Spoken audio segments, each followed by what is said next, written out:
All right, ladies and gentlemen, welcome back to the channel again. Thank y'all so much for coming over. Now, earlier I had reacted to the video talking about the security guard, now cop that testified. And I said that it looked uh, really bad for Diddy for what the cop was saying. All right. Now, I checked my DMs and someone said, yo, you got to check this video out on the Breakfast Club.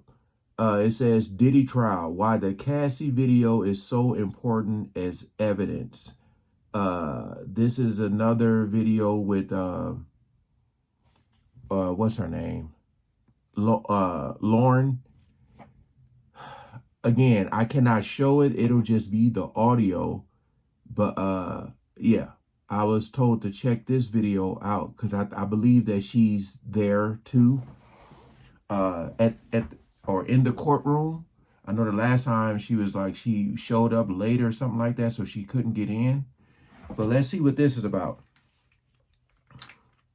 We ain't gonna waste no more time. Let's jump right into it. So I was telling y'all earlier in the show that after being in court yesterday for the opening statements and the first couple witness testimonies, I think that Diddy could potentially get off. His legal team is really like that. Now, here's why. Number one, they were...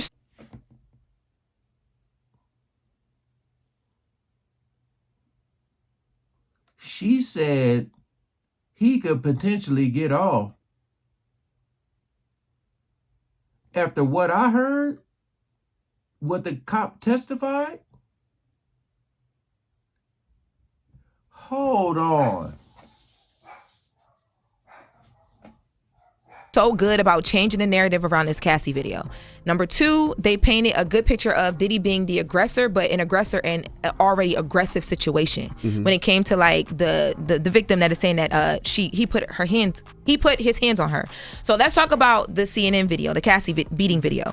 So they called a witness to the stand. This guy was one of the heads of security. So he was like second in command in security at the Intercontinental Hotel back in March of 2016. Right. So there was only two witnesses yesterday. The one you talked about earlier, which was the male escort, is the second. Okay. Yeah, so actually the LAPD officer security guard was actually the first witness, but we talked about him out of order. But yes, only two.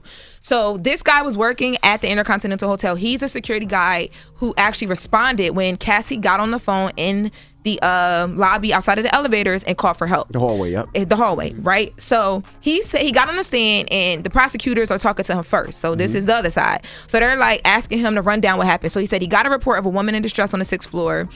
He said he came up, and before he came up, he hadn't seen any of the footage. So he didn't know that it was like physically violent before that. Right. But he said he came up and he was talking to Cassie and Diddy because they're I'm glad she said that because I was wondering, when people are getting paid under the table to hide evidence and all that stuff, I was just wondering, had he came across that video and what took so long to speak out? Okay. Glad she cleared that up.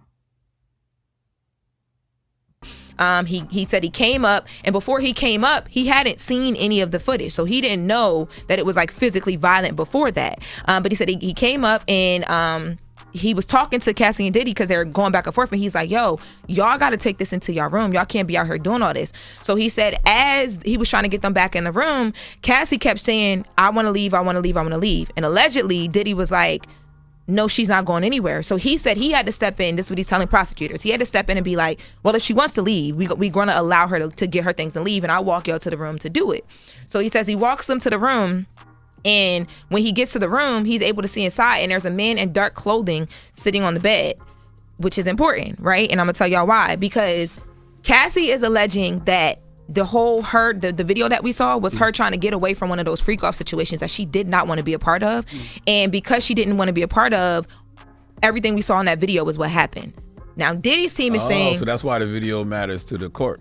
Diddy's team is saying, no, because freak offs weren't a thing. You guys were consensually engaging in sexual acts, but that's not even what happened here. Diddy's team pointed out the fact that when he comes back out, like after he like throws the vase and he walks away, he has a lit up phone in his hand. He grabs the phone out of her hand. They were arguing over allegedly something that she saw in the phone, that this is just a very tumultuous, like jealous relationship, right? So this guy... See, this is what sucks. I just had to pause it there because I know he's not being charged like for the domestic, you know, the whole statute of limitations or whatever. And I was saying like his character is in jeopardy because the jury's going to see this. Pretty much all of them probably seen the video before this trial, but you see that and you can see his character and you can see how aggressive he can be. But it seems like Diddy's side is just there because he's not being charged with domestic, that there is being played down, which it's like crazy. I mean, I get it because he's not being charged for that, but it's just is mind blowing how it's being played down, right? He's important. This witness is important because he's going to help you determine which side of that you believe. So he's running down what he saw. He says he saw this guy in the room when he's talking to the prosecutors. He's also saying that, like, you know, after Cassie left, there was like this 7-foot man that, like, basically like a big man that came and picked Cassie up, and obviously she knew the man, but it was kind of uncomfortable going back to the whole, you know, Diddy's team was helping him orchestrate all this stuff. Yep. He says he went back upstairs to talk to Puff and explain to him the rules of the hotel and that he have to pay for some things, and Diddy had this like devilish stare on his face when he came out of the elevator at one point, and that Diddy allegedly offered him money. So the man is saying that Diddy offered him money because he didn't want any of this to come out, because he, for her and for him. Mm-hmm. But then they cross-examine him. So now Brian Steele gets up there for Diddy. Top dog law. No, let me tell you, we reported about Brian Steele a lot in here, but I have never seen, and he did it so effortlessly. I've never seen nothing like this. So he gets up there and he's like, okay, so you're now an LAPD officer, because they leaned a lot on that, because they want you to look at this man as like he has integrity. And he's currently an LAPD currently officer. LAPD officer after he left being security at that hotel, right? So he has all this morals and integrity because he's an officer. He understands taking oath and telling the truth. So Brian Steele was like, okay, well, you told us that when you do your incident reports, you got to report the W's, where, what, why, who, like all the details. Mm-hmm. So he goes into the incident report and he says to him, he says, the incident reports are important, right? Because when we're recounting these things, we're relying on your report. So everything in your report is valid because y'all depend on that. He's like, yeah.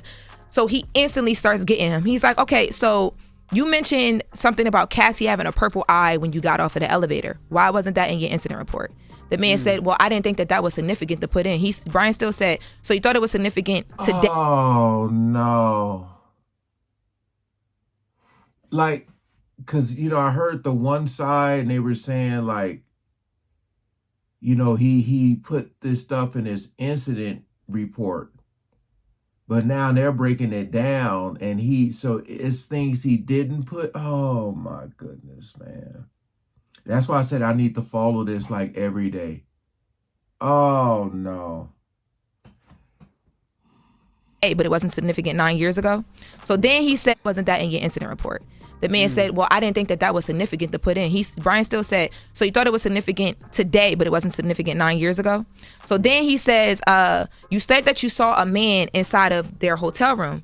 Why wasn't that in your incident report? Did you ask the man his name? Did you talk to him? And he was like, no, because the man didn't really say anything. So then Brian Steele was like, well, you also mentioned that you offered to call the police, but Cassie told you not to. Why didn't you put that in your incident report?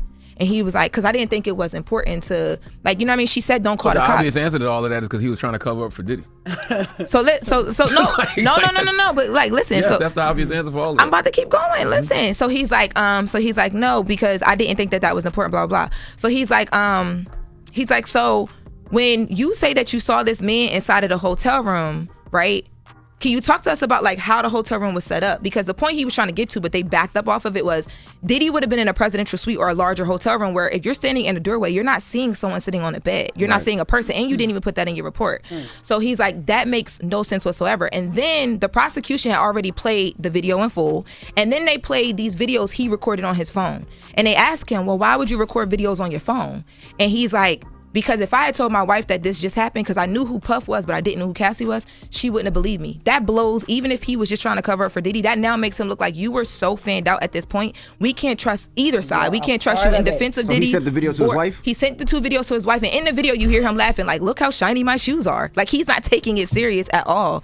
So then he's like, people were coming up to me afterward that worked for the hotel asking me about this video, and I'm telling them, like, he's super excited, telling everybody about it, telling everybody what happened. But now today you only are saying that you remember certain things that go against Puff while you're on the stand, but you didn't say those things back then. Because he was covering up for Puff back then, but maybe he got a conscience now is all I'm simply saying. But did he get paid by Diddy? Did he take money? He said he didn't take the money. He said that Diddy offered him a ton of money, and to that Brian still... it was a stack. Yeah, he said he came out with a huge stack of money and he didn't offer it. To that, Brian still said, well, you were basically, because he kept saying, I kept telling Diddy how much he had to, not how much he had to pay, but the fact that you had to pay for all the stuff that you messed up. And if Diddy's already saying to you, I don't want this to get out anywhere, he's like, so of course when you came back up to him, he had the money ready or whatever, because you're saying he had all this cash. Like, he had it ready because he just wanted to take care of it and move on. You know what's interesting? There's nothing they can do or say that is going to minimize what people saw in that video. And I know that they're trying to keep a different narrative, but if you've seen that video, you're not going to forget that video. Yeah, no, you're not going to forget that video. He's a violent person, but what they're saying is the video didn't happen because of a bad freak off. They're saying the video happened because of a bad argument. It don't matter why it's happened. I just don't think they got to prove it. I don't think that the jurors are going to be able to separate that video from their mind. They can't. They're going to have to. No. I think it'll still be there, but I think one thing that, because I thought it was weak in the beginning, but when I saw Brian Steele and the way he operated, I said, oh, I understand it. Because think about Brian Steele and everything he just did. He basically made that witness so uncredible, right? Regardless of how you look at him. And then sitting next to that, you have the prosecutor, you have the defense attorney opening up and saying he is, if he was being charged with domestic violence today, he would be guilty. They owned up to all of it. So it's like, what you gonna do? Damn. When Cassie takes that stand. I think that might happen today. And she was young. And that's the video I'm going to watch next, because I've seen that it's trending that Cassie is on the stand. What Charlamagne is saying is what I've been saying. I said Diddy's character is in jeopardy. I don't think people understand how huge that is. You know, like if people can see, it's about people seeing what you are capable of, right? So even though, and she said that they owned up to it, but they're saying like, but we're not being charged. He's not being charged for domestic violence. So it's like, that's why I said it's being downplayed. It's crazy though. Back then, super young. When she takes that stand and she talks, and you look at her in contrast to the money, the power, the age of Diddy, and they're on her, and she's basically saying, I didn't want to do any of these things. It was out of my control. I was getting drugged up, alcohol, getting beat on, blah, blah, blah. All of that's going to go out the window. But they're going to have to prove that beyond a reasonable doubt. Well, one of them, yes. And if they're going to have to prove all that without a little bit of doubt that she enjoyed it or she liked it, it's going to be difficult. That's my whole thing is everything you're saying, I agree with. Videos too. Yeah, they do have videos, but they need a video also... of him forcing her. They have video. They said that they have audios, and they said they have a lot more. So, again, this was just the first day. But I will say, y'all talking about that shadow of doubt, his team was just really good at opening up that, hey, y'all got to do a little bit more to prove this. And, you know, Envy said forcing her. Man, running after her in the hallway, grabbing her, trying to drag her ass back is definitely because they brought that back up. They replayed that part of the video twice. But what they're saying is they're proving that it was an argument based off a phone. So that was a domestic case that they're saying that he's guilty of. Got an eyewitness named Cassie that's gonna say otherwise. And now listen, I heard that. So I wouldn't be for sure. Cassie's getting on stand this week, but I heard that it will possibly be today because we were trying to figure out how pregnant she is. I'm hearing she's due like first week of June. So damn. Yeah. So them visuals gonna be there's gonna be some crazy optics. A pregnant woman on stand crying, talking about abuse that she used to endure. And you're gonna look like a real asshole if you a defense pressing her. But they're gonna have to. They gonna have to, but also you got all these other witnesses saying things are different. So it's gonna be a bunch of witnesses, and it's how they close this out. This is just day one, y'all. This is just me walking away day one. A lot of people I talked to yesterday walked away feeling like, oh wait, hold on, what? He's a messed up person, but like, did he do everything? So if it's day one, who do you give the score to? Diddy's team took day one. How was he looking real quick? Did he looked a lot better. He had his hair cut and stuff. He's still really gray. He was in all gray and white, but he looks better. His hair was cut. And then just a question: the first witness that you was talking about, the guy who urinated, was he cute? No, Oh my goodness. no, it was given like he could have been Charlamagne cousin. All right. I seen some of your cousin, Lauren. That's the latest So I with don't even Lauren. know why you would even say something like that. Lauren, get up out of here. You got to go to court now because you're going to court Yes, When I day see two. your cousins, yes. I get Thursday want to sell crack again. Okay. Now they're getting crazy.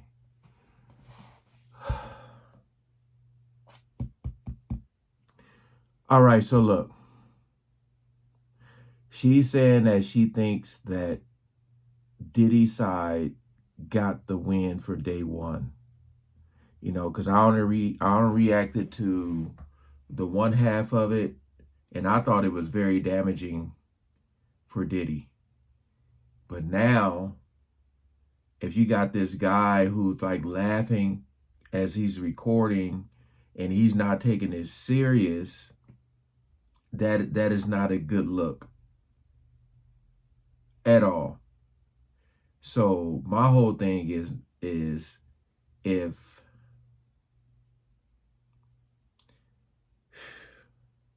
because Cassie's what Charlamagne was saying is big facts. And also when Cassie gets on this stand, I mean, you know, they did a breakdown of everything that she alleged him of doing.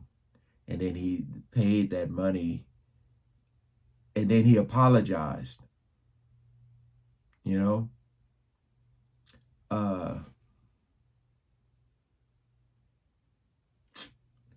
Woo!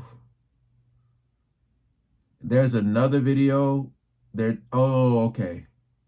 Because right here at the bottom, it's saying that a male escort testifies. This is, I guess, another video of Lauren.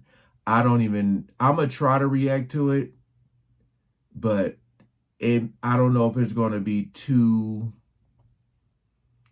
much. Like all the important stuff that's going to be said, I don't know if I'm going to have to trim it out for YouTube. We'll see.